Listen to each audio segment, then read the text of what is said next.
Is it good to be radical? Would anyone here describe you? Would you describe yourself? Anyone here describe themselves as radical? Raise your hand if you consider yourself to be radical. No one else. But how many of you think that it's good to be radical? Okay, so I guess you're working on it. You're not radical, but you believe it's good to be radical. Working on it. Oh, it's all different. Right, being radical there is just being normal. Okay, so it's good to be radical. Typically, what does radical mean? What is radical? Can someone define that for me? What does radical mean? Extreme. Okay, that's a good definition. Any other? Reactive. What do you mean by reactive? You have a fire burning in you, and you respond. Anything else? It's absolutely fundamental in life to be radical.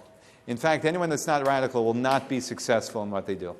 You have to be radical. The more radical you are, the more successful you'll be. And every single one of you know this. It comes with age, by the way. Actually, you lose it as you get older. So you guys are in the most radical age group that there is right now. You start losing it. But in being radical, actually this, which is a positive thing, as opposed to the way we view our parents sometimes, being radical is actually a very positive thing, and we start losing it. And there are some very simple examples. Anyone here play music? What do you play? Violin and piano. Excellent, violin. What do you play? Piano. Piano? Okay. Guitar? Okay. Any of you excellent? Huh?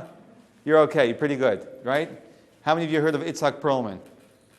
You ever see him play? Amazing, right? In fact, he's so amazing, as are all people who excel in any music. He's so amazing that when I watch him, and I don't know how it is when you watch him, but actually, I can't even comprehend how he does what he does.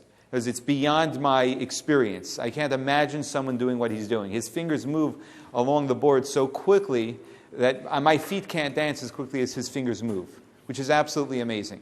Right? Take an Olympic skier. Right? Olympic skier. What do they spend their day doing? Skiing, right? And how do they define how much time they're going to sleep? Do they sleep until 10:30, 12:30, 2 in the afternoon? Absolutely not. Why? Because their entire life is consumed by one thing, and that is excelling in what they do.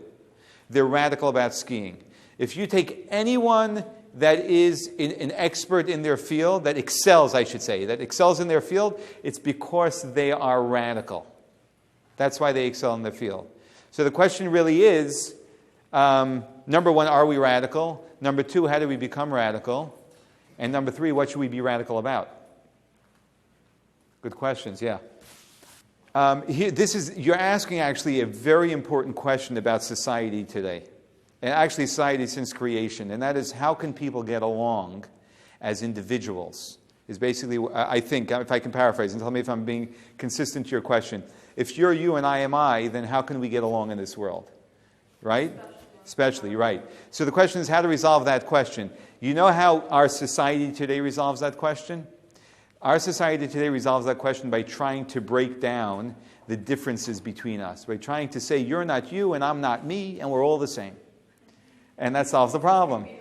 Oh, maybe we can put something together here. We can turn this into a big moneymaker. I never thought that's what I'd be producing, but you never know. Right? Can you relate to that? That's what a lot of people do. Actually, Judaism teaches us, listen to this statement. Tell me if you ever heard this one, okay? If I am I because you are you, and you are you because I am I, then I am not I and you are not you. But if I am I because I am I and you are you because you are you, then I am I and you are you. How's that for a tongue twister? Okay, let's do that slowly again, okay? If I am I because you are you, and you are you because I am I, then I am not I and you are not you. Okay? That means if my self-definition comes from who you are, it's a response to someone or something else, as opposed to being self-defined, and you are you because of who I am. In other words, you work around me. You're not just establishing who you are. Then I am not I and you are not you. Meaning neither of us actually have a self-identity. But if I am I because I am I, nothing to do with what's going on around me. I just get to know who I am, and that is who I am. and you are you because you are you, then I can be I and you can be you. Let me explain it this way. Did you ever speak to someone, see if I can come up with a scenario that you may have experienced. You ever speak to someone who's very uncomfortable? Very uncomfortable. How does that make you feel when you're speaking to someone who's very uncomfortable? Very uncomfortable, right? Makes you very. Or for example, if I would be very nervous now, it would make you all uncomfortable. That's what happens when someone speaks to other people and they're very uncomfortable. It makes everyone uncomfortable, right? But when you are very comfortable and you speak to someone, they can be very comfortable. So actually, Judaism teaches us that the way for the world to get along is actually for us to be as much of ourselves as we can possibly be. Actually, to be radical about who God made me as an individual to be, but not exclusive to anything else or everything else. But to understand, there is me, but just like there is me, there is also you. For example, the Talmud tells us that a person should say every single day. This is what the Talmud says. What should you tell yourself every day when you wake up in the morning? Modani, right? But the Talmud was saying you should, a certain message you should drill into yourself. Well, that's what we say when we wake up in the morning. What we drill into ourselves every day are these three words. Bishvili, nivra ha'olam. What does that mean? On my behalf, the entire universe was created. Sounds arrogant? You don't like it. What's your name? Nicole. Okay, good. I want to challenge everyone, so I hope we're at odds over here. The reason why the Talmud tells us that is for a very simple reason.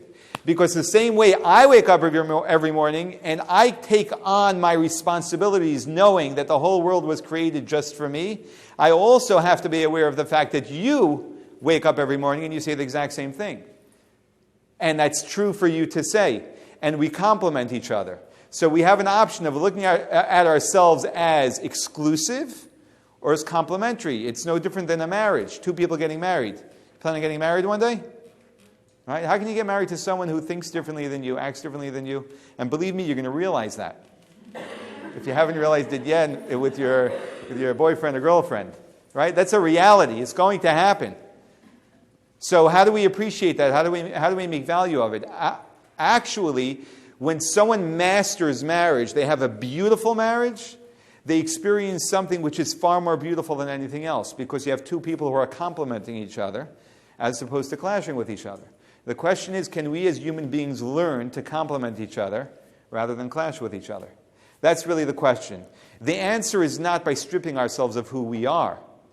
The answer is by understanding and appreciating that I have a gift and you have a gift. And the world needs both of our gifts.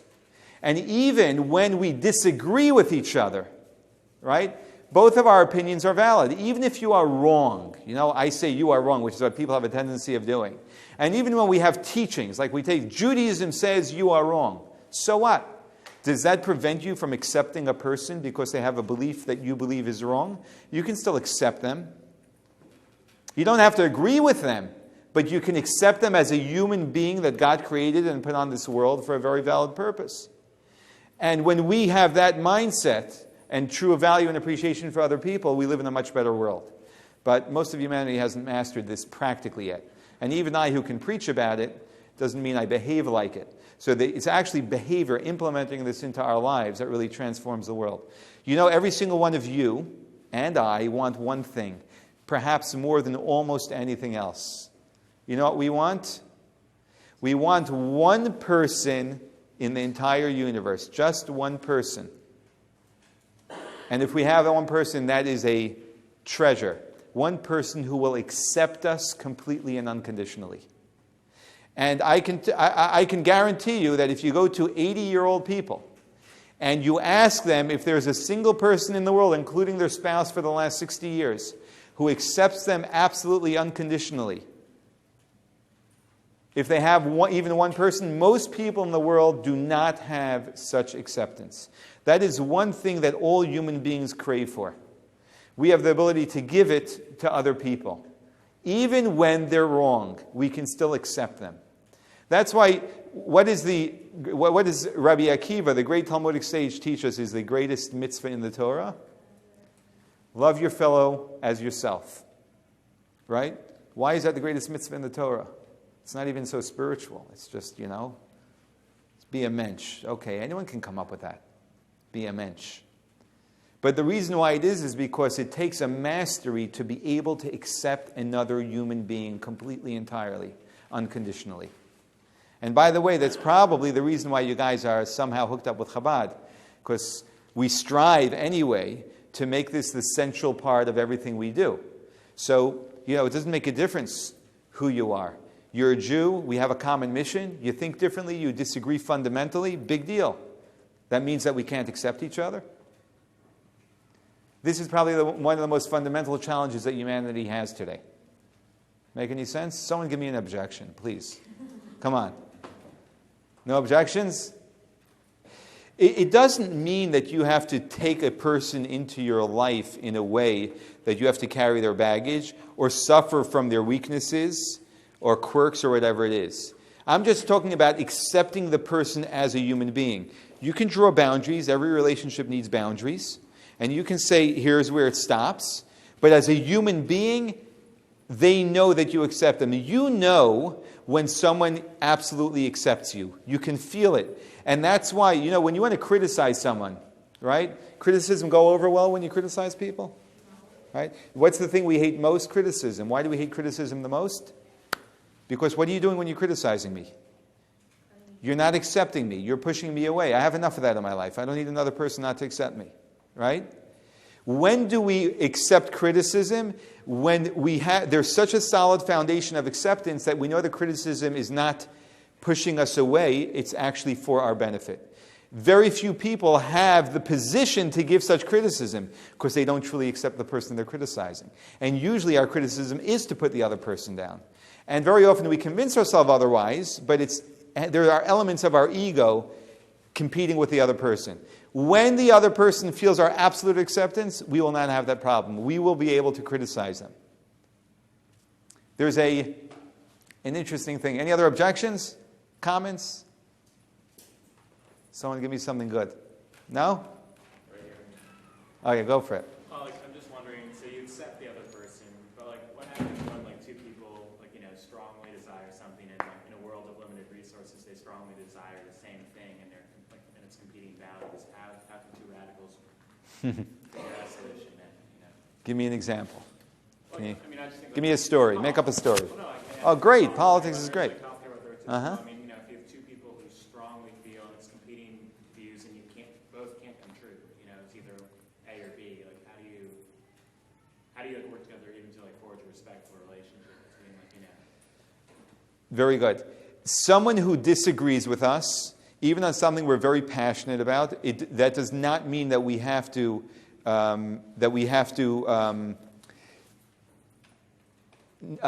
not accept them. In other words, do you appreciate the fact that people think differently? Right? Every single person thinks differently, right? And you can have a best friend. You like the color blue, he likes the color red. The reason why you can accept your friend even though they like red is because, big deal, so he likes red, right? It's not challenging you.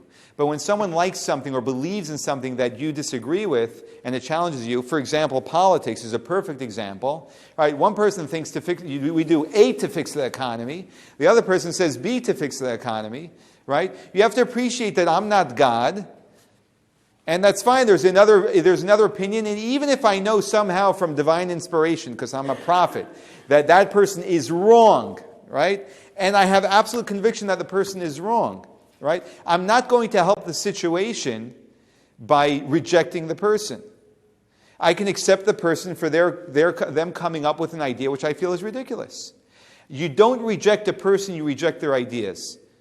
When King David writes in Psalms, we should eradicate, he writes in the Hebrew, anyone speak Hebrew here? Okay, a little bit. He writes, Yitamu chataim min haaretz, that we should eradicate, most people would translate it as sinners from the world. Then there will no longer be evil people, it continues, and blessed is God. Let us erase sinners from the world. There will no longer be rishaim, wicked people. Blessed is God. Actually, when we translate that verse properly, he doesn't say that we should eradicate or erase sinners. He says erase sins. Because there's a difference between the person and what they do. And we have the ability to accept people and not accept their actions, accept people and not accept their ideas. And so that person knows that we actually embrace them. It's wonderful. We can have a dialogue together, and we can go out to dinner and have a great time together. One thing has nothing to do with another. I think you're absolutely wrong in what you're saying. But you're the man. You're a good guy. That's a very hard thing to do, and very few people model it. And this is what Judaism teaches us to model. And you will find as well that if you ever want to influence someone, the best way to influence them, now I'm not saying that you should accept them with an agenda, because if you accept them with an agenda, you haven't accepted them and they'll feel that. But when you genuinely accept someone, you will have the greatest influence over them because they will be open to the ideas that you're sharing. Most of the time, the reason why, that generally people don't listen. You don't even have people that you can speak to who listen to you, right? They cut into your conversation, into your comments every 3 minutes, right? You're trying to find the guy or the girl who can just listen to you. Right? I heard someone once say that Jews don't listen, they wait. So we just wait for you to finish your stupidity so I can tell you the truth. Right? That's sort of the way society is at large. We don't have the gift of listening. When someone has the patience to listen to you, then you know they're accepting you. And when we accept someone, that person will be open to anything we have to say because they don't feel that we're rejecting them when we're saying a different idea. The reason why immediately I'm in my position, you're in yours, I can't even hear what you're saying because I already have the response. I didn't even hear you. You don't exist by me. Never mind, accept you. That's the problem that we're living with. Jews, when we talk about the Holocaust, what do we say? How many people were killed in the Holocaust? 6 million, right? How many people were killed in the Holocaust? Right. Don't you think it's obnoxious of Jews to only speak about the Jews that were killed? 50 million others, right? Hitler's cousin Stalin, right, killed some 20-something million people, many of them Jews, right? Anyone know the numbers? Whatever, like crazy numbers, right? So is it obnoxious of us to only speak of 6 million, right? That's what you were brought up, right? 6 million, 6 million, 6 million. All you hear about is 6 million. 1 million children, 5 million, right? 6 million Jews in total. What do you think? Why do we only speak about the Jews that were killed? Is it a good question? Huh? That's what you relate to. Okay, good. That's what you relate to.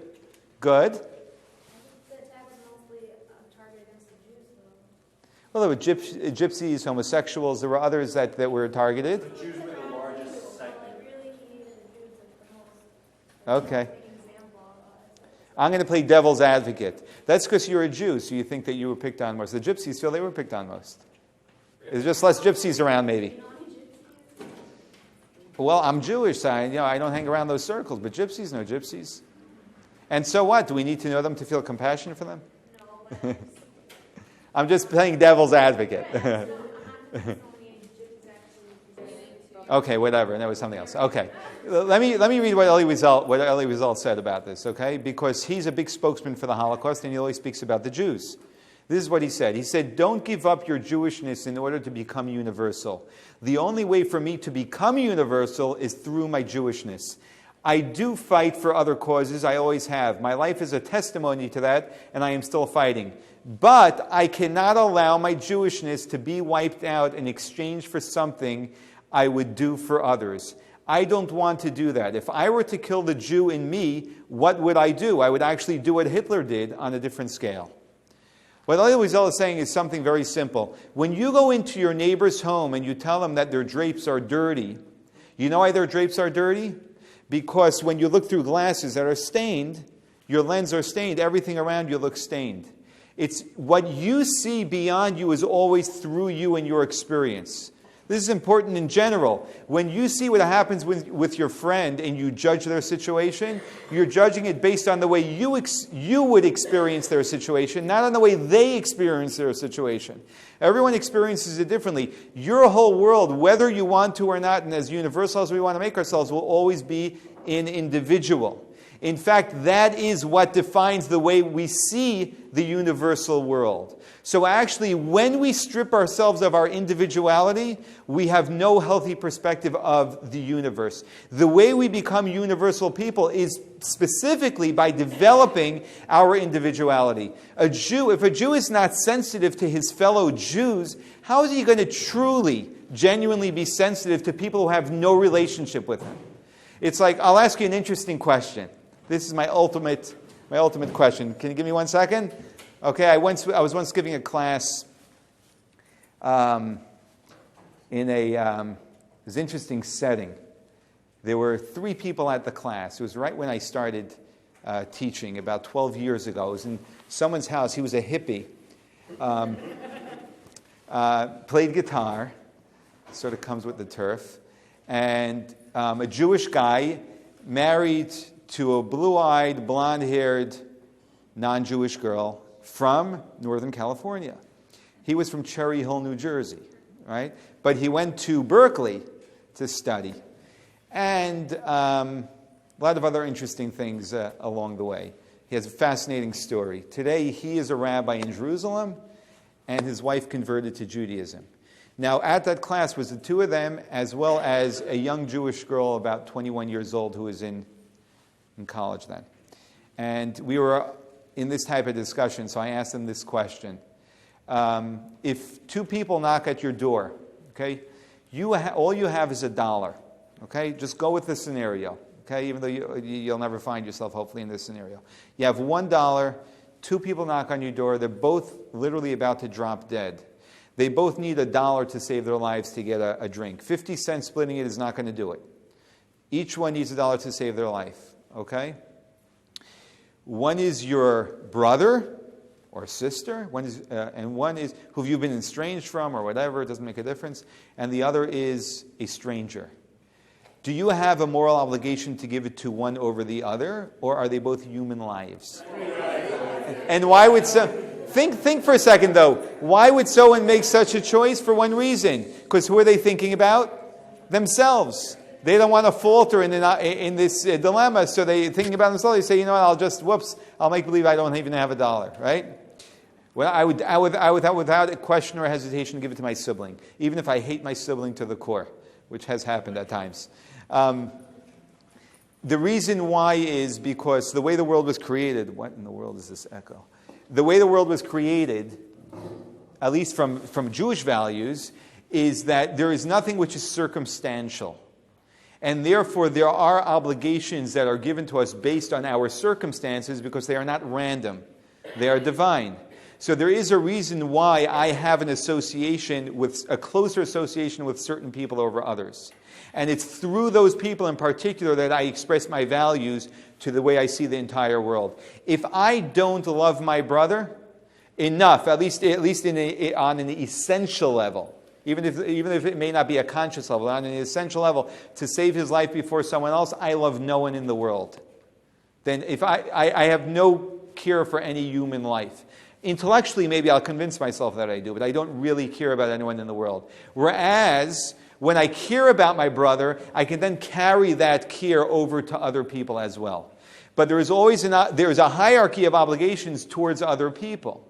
And Judaism teaches us, which is the commandment of love your fellow Jew as yourself, that first we love a fellow Jew. Not be exclusive to other human beings, but because that's how we learn to love other human beings.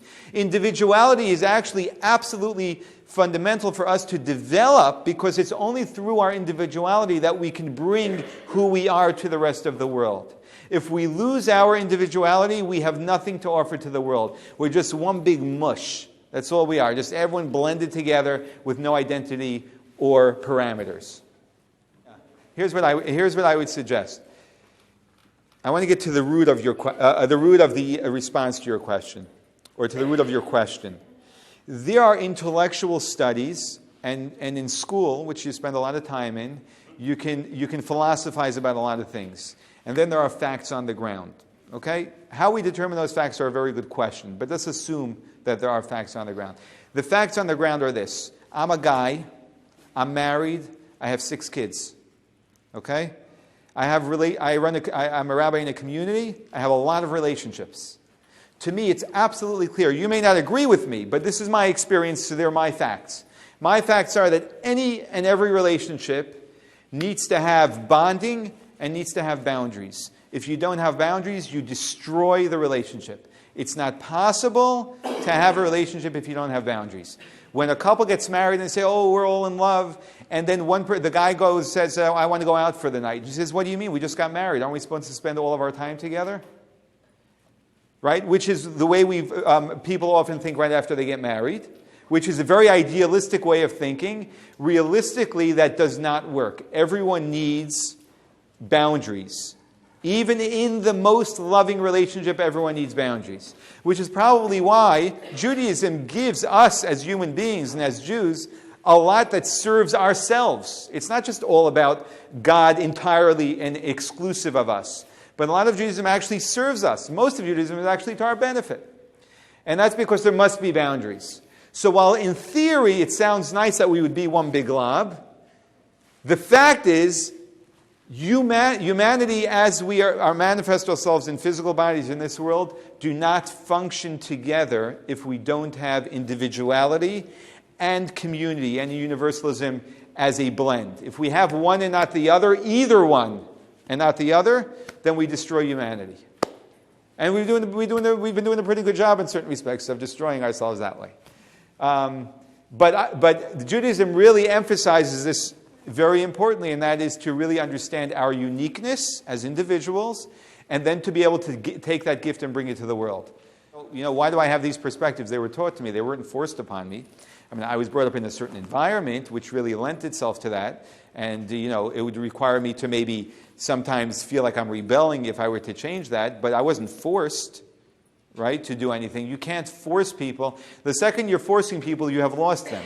You don't really have control over them. The fact that a parent has to raise their voice to the child, which all parents do, but that tells the child, I just won, because I got my parent out of control. Every child knows that instinctively. That means the parent has lost it. Let me tell you, get to one other point, and then we're going to get back to your question, okay? One other really important point. We believe in equal rights, right? America, it's the greatness of America, right? Everyone's vote is equal. I want to ask you an honest question. Let's be honest, okay? You guys go to school, right? You're educated, whatever degree you're educated, right? Do you really believe that someone 18 years old who doesn't have a high school diploma and has been living whatever type of a life they've been living, which is far from commendable, right? And what's that? Do you believe that they can make a decision as well as you can about who is the right candidate to vote for? Honestly. But let's say the guy who's really, he's not intelligent and he's just, and was not given anything. Their fault, not their fault, I'm not going there. But do you think that they have? Go ahead. Right, that's what I mean. Do you think that their ability to make a decision should be judged equally? Right. Okay, good. So, we got to deal with the problem. So you say we came up with a solution. I agree with you. You know what the solution I call this? You know what I call the solution? One big lie. And that is we're going to all make believe we're all the same, even though every one of us instinctively knows that we are not the same. Yeah. I'm sorry, I'm being very radical about it because I want to bring out a point. Right. That's right. So where we can establish the facts about different people, right? People are as we typically observe life, and I'm going to clarify this. So, but this is called the shock element.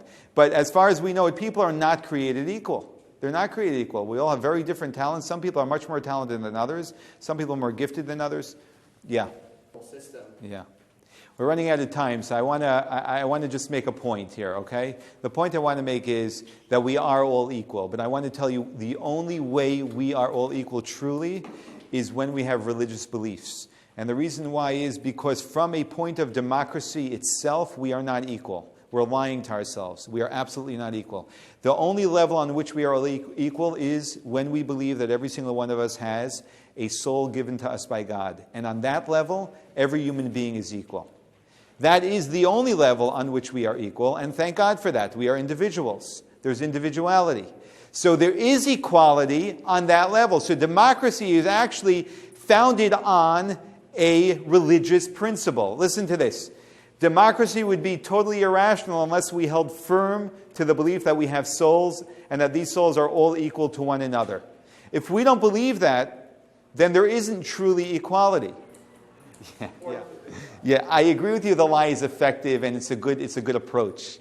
I was just saying it in that way to bring out the point that we truly do believe that on one hand we don't really believe that there's equality. On the other hand, as Jews, we do believe there's equality in that there is something common to all of us, but at the same time there is something individualistic about every single one of us.